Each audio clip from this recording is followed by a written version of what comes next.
Welcome to another episode of Hot Mess Espresso, guys. We have a women's coach that is a little more unique than some of the other coaches we've had on here. We have Susie Pettit. Hello. Hello, I'm so glad to be here. Thank you I for am so having me. glad that we were able to make this happen. So I guess first question, how did you end up in Australia? That's a loaded question. We just dive right in here. It's We fine. could dive right in. I guess can I back up a little? So Absolutely. I'm a life coach. I think of myself as a mental health coach Mm-hmm. for people. I help people stop feeling responsible for everyone and everything else in their life. And I do that because that is my background. I was raised in outside of Boston, Massachusetts in the United States, and was raised in a very well off family, but one that had no boundaries, very codependent. We had to like just act a certain way to keep dad happy, to keep mom calm, to like how we acted and how we showed up made our parents feel a certain way is the message I got as a kid, that I was somehow responsible for an adult human's emotional regulation and Can experience. relate. Yeah. And so I had a lot of that going on. And then in that household, there was some, as we do as kids, we have trauma, and I didn't heal from it. So I went right into a first marriage with no boundaries and codependent and very controlled situation, and had three lovely sons in that marriage. Yet it was, it was a soul sucking experience. And it was really similar to what a lot of people have happen, is you just sort of go through life. You think this is the life you should be living. Like, I was following the rules. I was the oldest child, as we sort of touched on. And Mm-hmm. I was, I went to the college, I got the degree, I got the husband. I was even living in a house with a freaking dog, for God's sakes. And I was just feeling like, outside I looked like, oh, she's got it together. And inside I was just miserable. And every week would go to like a play group with my friends. And it was sort of just a rinse and repeat, almost like what I used to do in therapy. Like, I'd go in, I'd complain about something, and sort of like feel better temporarily. And then it's like, go out, rinse and repeat, do the same damn thing again. Like, and unfortunately, when I was in my early 30s, one of my best friends in that group is diagnosed with stage 4 colon cancer. And she went through 3 years of basically dying. She ended up dying. And on her deathbed, she said to me, she said, Susie, don't die before you've lived. And what she was speaking to was how we were living our lives, that we were just these little like casements almost of like human beings walking around doing what we should be doing what we were told, and just and sort of that people pleaser. And what does he want me to do? What does she want me to do? Okay, I'm going to do that. And that really was a wake up call for me, which then fast forward went through a crazy divorce where, my family of origin did not like that, because as a woman, you're supposed to have a husband. And so they sided with my ex, and all sorts of fun stuff, which now we are exactly. So that I'm is, sorry. I couldn't even try to keep a chill face on that. I'm just like, what the yeah, no. yeah, because I was doing the wrong thing. I was not falling in line with patriarchy, and like a woman stays with a man, and you just, it doesn't matter if you're happy or not, like all of that. And so my family did not like that. And so anyhow, I went through this big, midlife crisis, but I call it an awakening, where I was like, what Mm-hmm. the heck kind of life am I living? And is this what I want to be living? And I had one session probably like right around then with a coach instead of a therapist. And I changed what I was actually studying to be a therapist. And I changed what I wanted to do based on, it was like a 1 30-minute session with the coach where she literally changed my life. Like, I don't need to get into the specifics, but I just was like, okay, this is what I want. I want a little less focus on the past and like, oh, let's just keep rinsing and repeating. I want like, okay, now what? Now what do I do? How do I go live this like empowered best life? So that's what got me into separating from my husband, basically bankrupt, living in the state of Virginia. At that point, you're the property of your husband. I had to stay in our unfinished basement for a year in order to keep custody of my kids, because it's going to sound like reality TV, but my dad was supporting my ex's lawyer. My dad's a very wealthy man. So I'd been a What? stay-at-home mom. Right. I had no money. So, and if I left without my kids, I would be accused of abandonment, and I would lose rights to see my children. And if I left with my kids, I would be accused of kidnapping, and I would be thrown in jail and lose rights to see my kids. So the solution was to stay in the unfinished basement for a year. Until then, I launched myself out into a crazy, and moved forward from there. So long story short, when I moved out, in my head, I was like, I am never getting married again. I'm done with this shit. Oh my Like, God. And so I went through a really like a self-development, soul journey and started meditating. I Mhm. was like, okay, I'm going to meditate. I want to be a calmer mom. Like, let's figure out what my role in all this has been. And in that process, I was using an app called Insight Timer. This does answer your question. And so I, at some point, left a review on one of the meditations. It was a sleep review. And I said, this is a good meditation. And Mhm. like about a week later, I looked back or I did that meditation again and I noticed someone had commented on my review. And now, meanwhile, I live in the state of Virginia, right outside of Mhm. Washington, D.C., like high security. And the person who commented on my review said Paul from Wollongong. And so in my head, I'm like, okay, dude from a made up town, like, Literally, I'm over here like that's a thing. and he said, like, if you like this, Susie, you'll like this meditation. And meanwhile, that's my husband now. So I'm now living I'm 20 minutes south of Wollongong, which is actually a town in Australia on the east coast of Australia. It's literally on the other side of the world. My husband went on to write a book called 9,756 Miles to Happiness, because we studied like we are the absolute opposite pinpoints of the world. I know, that's so And that's crazy. how I'm here now. When my three kids, they were young when I got divorced, but then once the youngest one, he is 20 now, he graduated from high school and went off to university. I graduated from momming and flew off to the other side of the world. And that's how I ended up in the east coast of Australia with an American accent. Yeah, because I was like, what state are you in? And you're like, Australia. And I'm like, that is not a state. It's not a state. I could tell you the state, but it's not going to make any sense to you. Right. No, so are Super you fun. like just a really weird off topic question, but like are your boys able to visit like a lot Yeah. and stuff like that? I love that. Well, so I have three sons. My middle son is actually studying at the University of Wollongong. He came over here before me. Like Wow. so that's super cool. I mean, Those stars aligned. right? No kidding. Well, they had never been to Australia, and then I brought them over here, and he's having his own journey with his own birth father, where it's like, yeah, let's go to the other side of the world. Mm, What we were talking about. Sometimes limited contact is the healthiest thing ever. sure is. And then my youngest son is in San Diego at a university, and so he actually just as American universities sometimes do, they have semester abroad. He just had a semester abroad last semester in Australia, so that was super No. cool.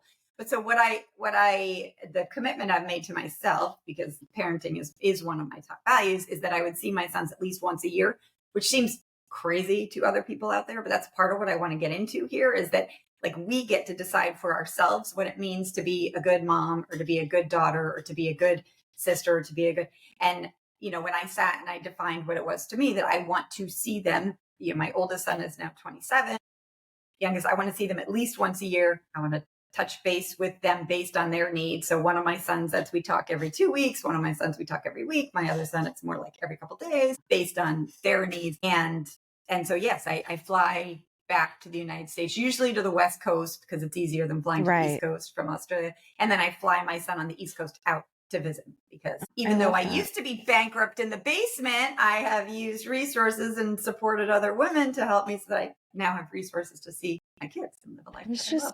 just so insane. That is Mhm. something out of a movie. It really is. There's like Honestly. so many parts of it that are like, wait a I minute. know.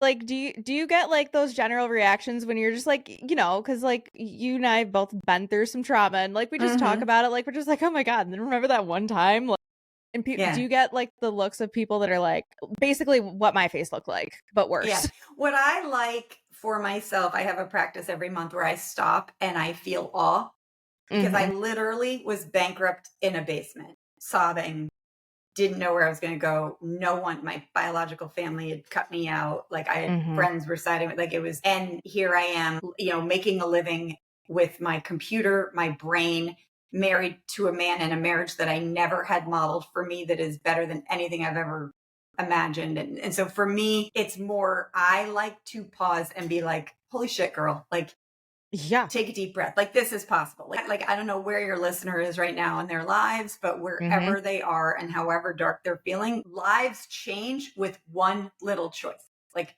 my little choice to respond to that message, and then my little choice to get on WhatsApp and then like when he's like, well, do you want to come to Australia? I'm like, Sure. Like my friends, Right. meanwhile, were like, Susie, he's going to cut you up into tiny pieces and mail you home. Literally. And like little choices, and they're like, we have so many little pivot points during our days, during our weeks, during our months. And if we are brave enough and usually have the support of, a coach or a professional that can help us see where we want to go, we can change our lives. What we usually do with our brain programming is our brain likes to keep repeating what we've done before. We usually look to our past. We see that that's what's possible for us. We stay stuck in that. And we keep rinsing and repeating and living lives that feel pretty crappy inside, or feel crappy enough inside, and then we have to do other things so we don't feel that. So we overdrink, or we overshop, or we overgossip, or we overwork, and that's what I run a program called the Love Your Life School, where I'm really teaching people how to take tiny steps that feel comfortable to them so that they can live a life that feels better inside, regardless of what it looks like outside. Yeah. I just like I'm recently divorced as well. And thankfully once they like got it, everyone adores my ex-husband. I still adore my ex-husband, but stories like that make me so grateful that I have the ex-husband that I do, which always sounds so weird to people. But I'm like, he could have absolutely screwed me over, but no, he's like, we made like agreement arrangement, like, we actually get along so much better not married than we did Yeah, that married. can happen. That's beautiful. Right. Like the second we went to actual roommates instead of being married and acting like roommates, like 90% of the issues went away. But like I also kind of dealt with, not to that extent, but I definitely dealt with like having to kind of like really like push the issue on why I was getting a divorce and stuff like that. But yeah, those little decisions like that, I would blew up my whole life so that I could maybe not be miserable day to day. And not that he necessarily made me miserable. We just were not compatible. And Right. like I I wasn't mean, meeting yeah. his needs and vice versa. But like, yeah, those little itty bitty changes like blow up my life. But it just works. But you feel like, how do I want to word? Oh my God.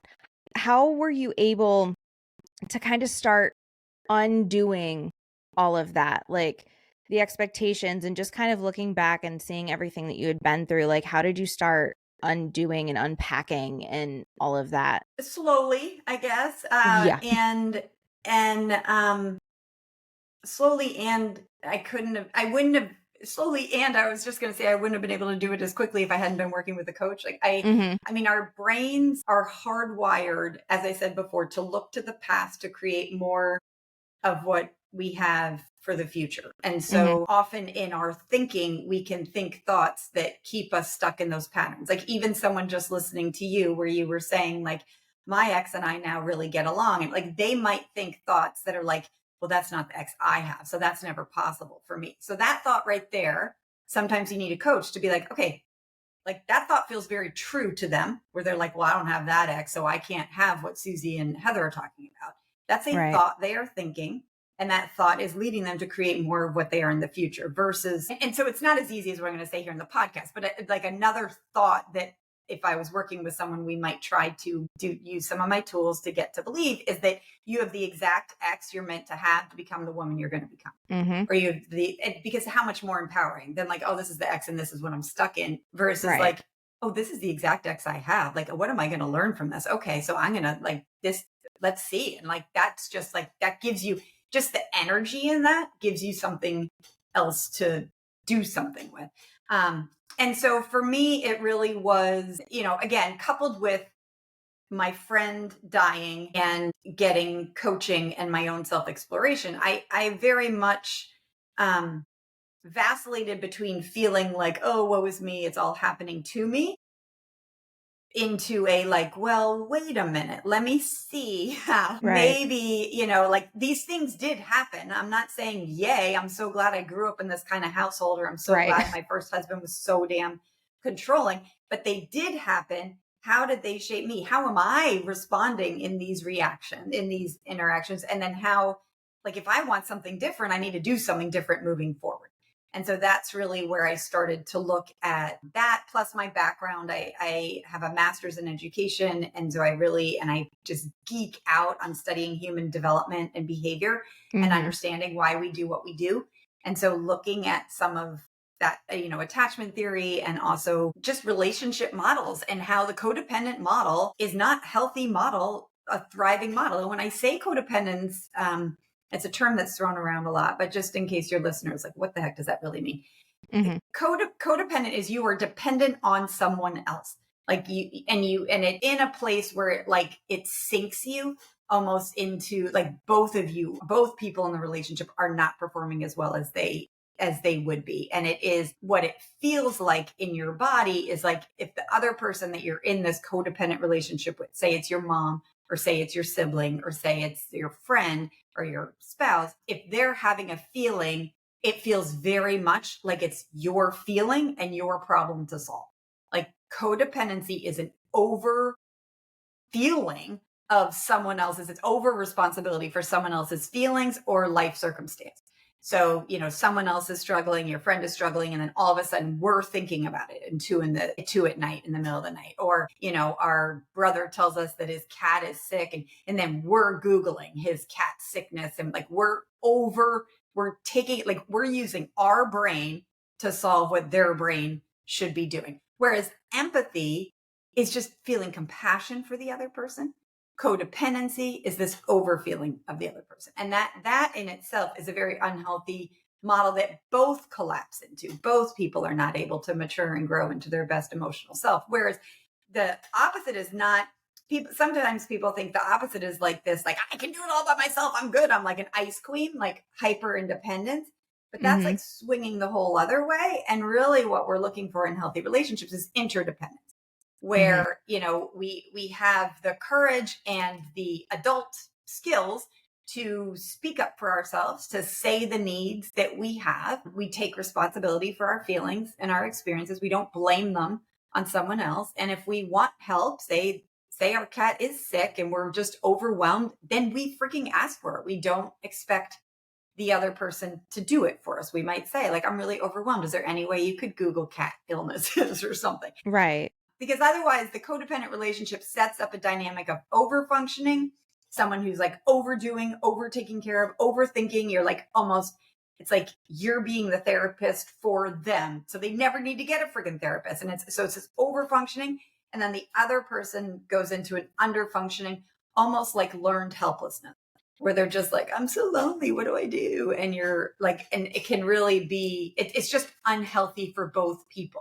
Breeds a lot of resentment for the person who's taking care of all the other, resentment. And then almost like a backslap of like guilt and shame, like, oh, I should be, and for the other person, they can feel a little like victim-y entitled, like, oh, why isn't she answering my call right now? And why isn't she? And it's just like unhealthy. So to answer your question, I'm loving this.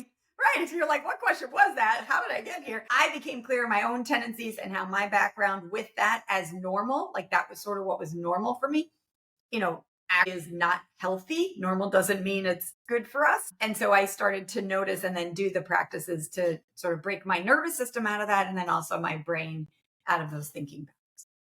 For sure. I feel like there's such a fine line between empathy and codependency that it is so easy to slide into that territory.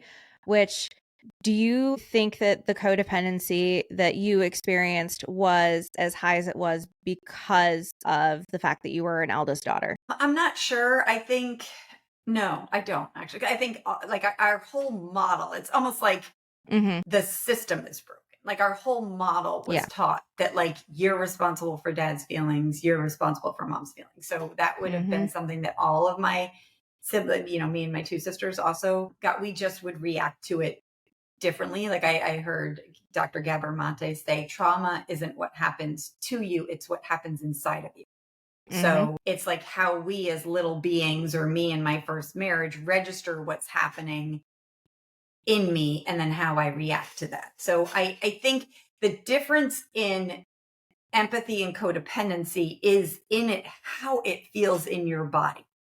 So empathy feels like it feels it feels light. It's like, sometimes like say, you hear that your sibling is struggling with something, like you can feel sad and you can feel sorry and you're like, oh God, that sucks that he's going through that or whatever.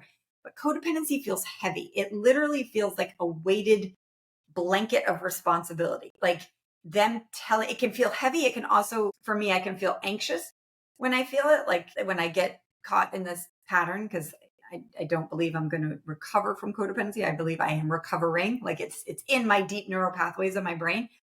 But when I say I get a text from a son that is just like, I didn't get the job and I'm so upset. If I'm feeling codependent, it might feel like a quickening, like a fluttering, like, oh my God, I need to do something. I need to fix this. I need to like a sort of urgent, crazy energy. Mm-hmm. And other times it can feel like a deep responsibility and heaviness. So there's a feeling state that's different.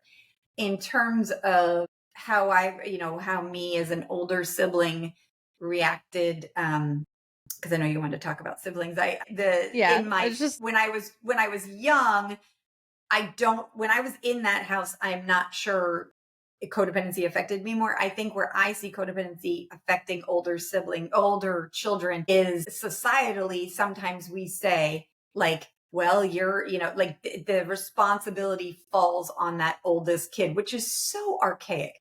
But it is, first of all, the whole model that it's your responsibility to take care of your parent is off. That is wrong. That is not something like that is supported by research. That is not a healthy, thriving model. A parent-child relationship is different than any other relationship out there, and that it is always top down. The parent is responsible for the child. The child is not responsible for the parent. We get that so wrong. We have so many parents walking around out there being like, I'm lonely. Why aren't you calling? Putting their not being the adult in the relationship, expecting their child to be the adult in the relationship to meet their needs, where it's not the kid's job to meet their parents' needs. It is the parent's job to meet the parent's need. And I don't care how old you are. That doesn't go away if your mom is 80, because the nature of how we were brought into this world, there is something in our brain that is always seeking for that love and approval of a parent. And it is different. We can be friends with them. We can go out with them in certain ways. But when that parent is looking for the kid to meet their needs, that parent's brain is capable of, that is a dysfunctional relationship. And so that is the older sibling I sometimes see coming in, because then we add that guilt and that shame. And then we do the things. We do drive them to their doctor's appointments, or we do send them the article on how they should be eating this for their heart health or whatever. And then what happens? They don't do it. And then what do we feel? Resentful and pissed. And that's the dynamic I'm talking about with overfunctioning and that learned helplessness. So it really can be a burden. And I just say, like, we all have the choices. I just opt out of that. I'm like, right. Like I get to choose, like, what do I want to do? Like me as a person with my values and what I'm here for. Do I want to call my mom on, and how often do I want to call? Like, what do I think a loving daughter does? Well, I think calling every Wednesday makes sense. She thinks differently. She thinks a loving daughter should answer her text every time she texts. She thinks a loving daughter should call 4 times a week. Well, we have different little instruction books. Okay. She has that. And I'm like, go at it, Mom. But that's where, we get into a lot of trouble. The instruction books we have for other people, the instruction books we need to have are the ones we have for ourselves. What does it mean to me to be a good daughter? What does it mean to me to be a good sibling? And trying to really, like, the older we get, put blinders on with what society is telling us, because most of what society is telling us is sort of that, like, quote unquote normal, what we've been taught. But if you look at freaking society, our anxiety rates are going through the roof. We're having more and more people not launching from houses, like more kids. And it's like, are you kidding me? So let's not accept normal as okay. I like saying, let's not be ordinary. Let's be extraordinary. We don't want ordinary. No, and ordinary doesn't feel good. Yeah, no, I completely agree. I'm like 33 years old. Medicines to deal with ordinary. Yeah, no, I completely agree. I'm 33 years old, and my dad still, like, at least weekly, I get a text. How's your week? Yeah. How's your week? And like, he's not really a texter, so I'll be like, good. And then he just sends like a heart emoji. But then like, if it's been a couple of weeks and I haven't called him, he's calling me and he's like, you good? I'm like, yeah, I'm fine. I'm just, life happened and I have ADHD. So I thought it's been 3 days and it's been 3 weeks. My bad. But like, but yeah, it sounds just like for him, he might have the manual, like a good dad, like checks in with his daughter once a week. And that's like, and so then it's your job not to take responsibility. It's like, okay, this is what dad does. Like, you good? And you're just like, yeah. And he sends you the heart emoji and then dad feels good because he's being a good dad. And then when he says, like, if he hasn't reached out, that's on him. Like, he hasn't reached out to you for 3 weeks. It's not you, like, you're living your life. You're trying your best over here. And Right. so then you might have a thing where you're like, oh, I reach out to my dad. Like, if it's been 3 weeks, I'm going to reach out to him. But a lot of what we can do to get out of codependency is in our own heads, to just stop, bringing that on. But it is challenging, and it's nice to be around other people, like, just, for your listeners to seek out people who are doing things differently, because if we are around people who this is the model, and we're with someone and they say the thing, they're like, oh, you haven't called your mom, or like, oh, you didn't do this, or that just ignites all those old patterns within us. Exactly. And like my sister and I joke because like when my dad does do his phone calls, if one of us doesn't pick up, the other one's getting a phone call. So we just call it like the dad tour. So if I don't pick up, like I'll be with her. And if I like miss call and I'm like, your phone's about to go off. And then he's like, what's going on? And then we're just He like, needs so he needs like a dad fix. Yeah. yeah, he's like, you guys good? Like, what's going on? Like, what's new? And, I think my sister and I are both at the point in our lives where we're like, not shit. Like, nothing's going on. Just like work and this. And, it's not that I feel bad that I don't have anything new to update, but I'm just like, you made the effort and things are exactly the same they were 2 weeks ago. But it's nice to see, especially because my dad and I, like, our dynamic was not great. Like, for the record, I realize, like, I personally had a fantastic divorce, but I'm gonna tell you right now, my parents' divorce was not. There were cops and restraining orders involved, so I do get super hostile exes. Like, I have been there, I have lived that. So it's not just me being like, oh my God, divorce is so easy because like my ex-husband was great. Like, I've been there. Yeah. My dad and I have come a very long way because he did a lot of growing and a lot of maturing, and like at the core, he'll still always be the same person, but we're also at a point where if I can tell that certain like traits are coming back, I'm like, hey, you good? Because like I'm noticing XYZ. And then he's like, thank you for pointing that out. And then we have a conversation about it. Like, it's just so much, it's more of an actual like adult child and parent dynamic where we can actually have conversations versus like him speaking at me, because our dynamic is also very different because I'm an adult. I'm not a kid he has to raise anymore. It's more of a like advice and check-in role, if that makes any sense. It does completely. And that's sort of what I was talking about like we have, if you will, like 3 options for relationships: codependent, independent, and interdependent. And the independent would just be like, yeah, I don't need you, dad, screw you. Like, I'm off. The interdependent is what I hear you guys growing towards is a like, what does he want and need? Will he ask for that? Like, he'll call you or he'll text you or whatever. And then what do you want? And what do you, when you talking to him, it's like, I don't really feel the need to share right now. Or like, what might feel good to me is something that we as kids don't really investigate much.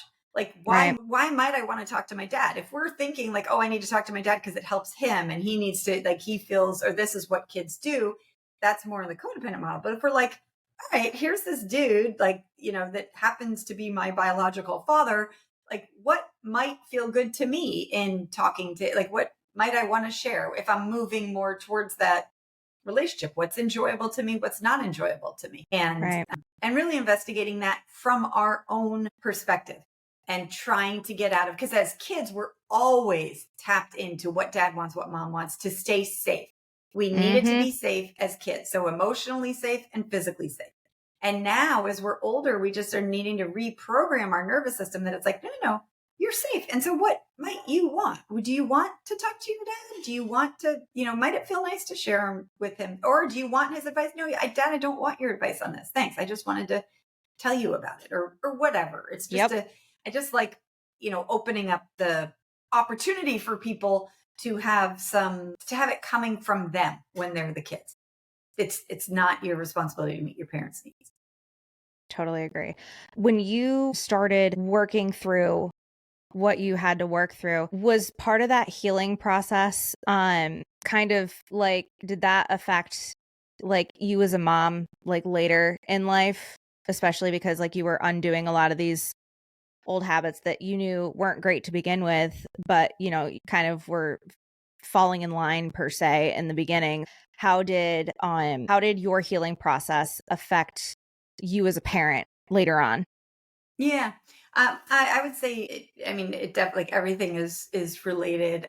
Right. One of the things that I am really happy about, thank you, universe, is that I had this background in, I had my master's of education. I had been a high school teacher. I had always, from the day my son was born, I was always like really learning and open to how to parent. I was aware that the way that I had been parented was not what I wanted to. So I was sort of coming to it with a beginner's mind, which is not what most people have. Like, most people are like, we're just going to either do exactly what was done to us or the exact opposite. They're not sort of in it.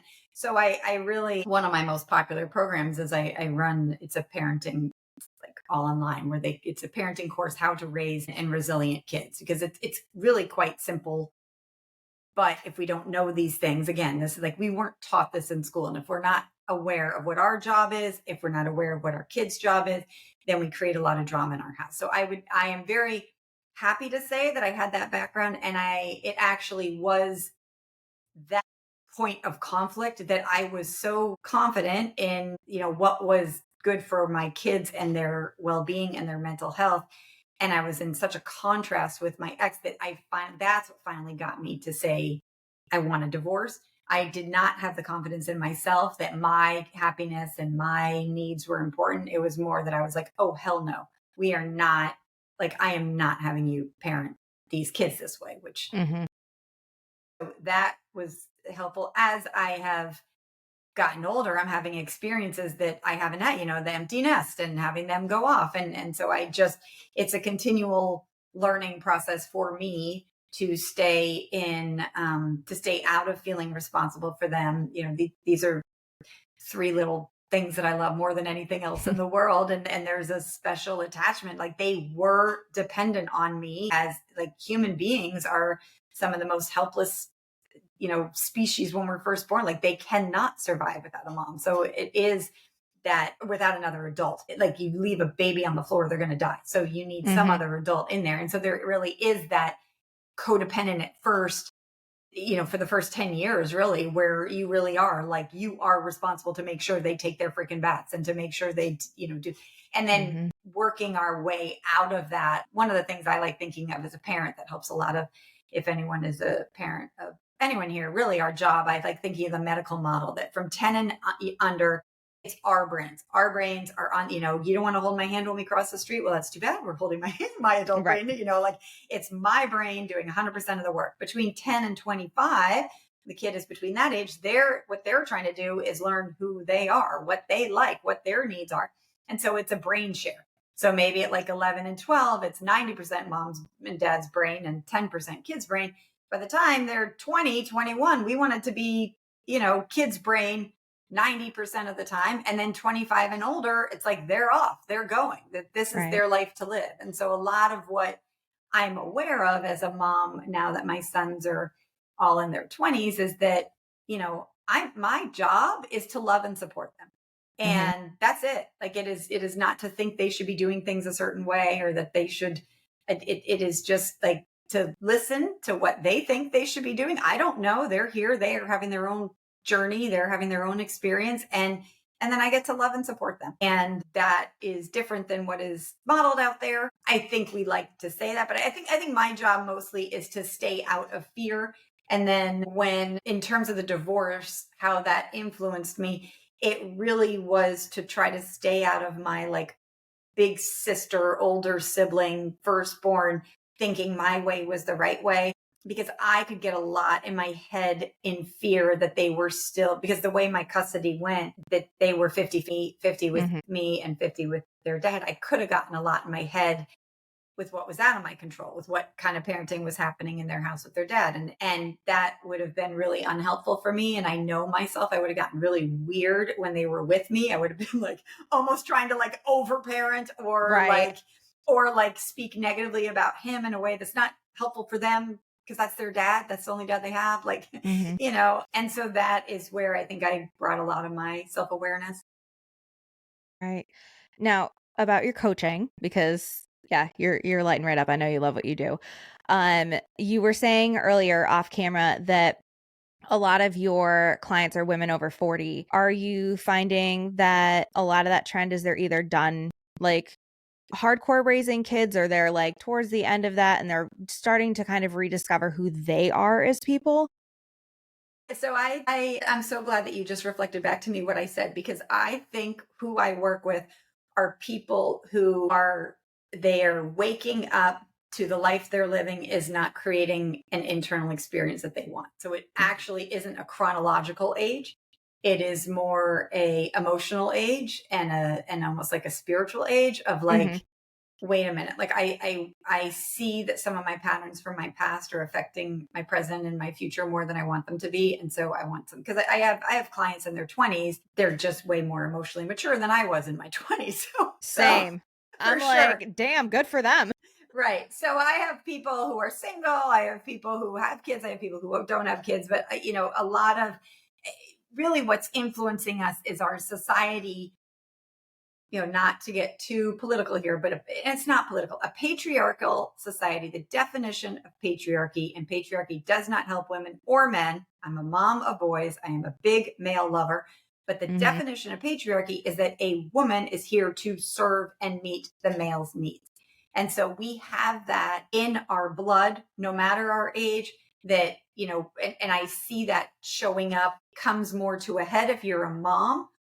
So that's where, I draw a lot of, because they really are there to meet their kids' needs. And then as their kids are growing, if the mom is not doing what I was speaking about, that sort of shifting out of her brain doing all the work into letting her kid do all the work, her kid is going to be more anxious, less confident, less resilient. She's going to feel more fear, more overfunctioning. And it just gets to be a crazy cycle. So the sooner I can get the mom, the better. Like, be freaking great if, like the kid is 8 and I get him in my office, because it is it doesn't matter where the listener is.